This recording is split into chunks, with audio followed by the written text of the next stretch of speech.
Welcome to V sparkle అంటే vanilla sparkle.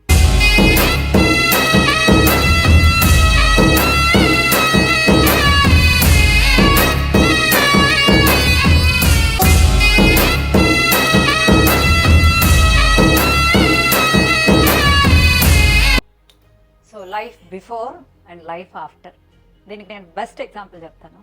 నేను చిన్నప్పుడు ఇడ్లీలు తింటే ఒక 6 or 7 తినేదాన్ని, ఒక్కోసారి 8 కూడా తినేదాన్ని. దోశలు కూడా 5 కన్నా ఎక్కువే తినేదాన్ని, చక్కగా మంచిగా అన్నం తినేదాన్ని. కానీ ఇప్పుడు అదేం లేదు, 2 ఇడ్లీ 2 దోశలు కౌంట్ చేసుకుంటూ తింటున్నాను.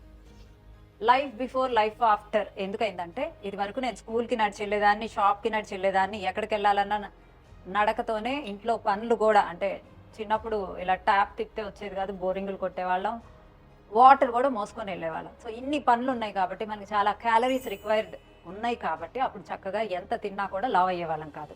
అంటే నా చిన్నప్పుడు, అంటే నేను mid-40s ఉన్నాను కాబట్టి నా చిన్నప్పుడు సంగతి చెప్తున్నాను. సో ఇప్పుడు ఎలా అయిపోయింది, ఎక్కడైనా ట్యాప్ తిప్పితే వాటర్ వస్తుంది, కూర్చున్న చోటికి కాఫీ వస్తుంది, కూర్చున్న చోటికి అన్నం వస్తుంది. ఎవరు ఎక్సర్సైజ్ చేయట్లేదు, కనీసం జిమ్ కూడా చేయట్లేదు. మనం ఎంత తింటున్నామో అన్ని క్యాలరీస్ కూడా బంద్ చేసి అంత తినచ్చు. So calories in and calories out అంటాం.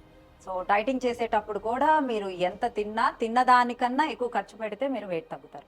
సో మీరు ఏం పని చేస్తున్నారు, ఎక్కడ పని చేస్తున్నారు, ఎండలో పని చేస్తున్నారా, కష్టమైన పని చేస్తున్నారా, బస్తాలు మోస్తున్నారా, దంచుతున్నారా, నడుస్తున్నారా, డే మొత్తం యాక్టివ్గా ఉంటున్నారా, ఇది మ్యాటర్. సో మనం ఏం చేయకుండా క్యాలరీస్ ఇన్ చేస్తూ ఉంటే లావ్ అయిపోతూ ఉంటాం.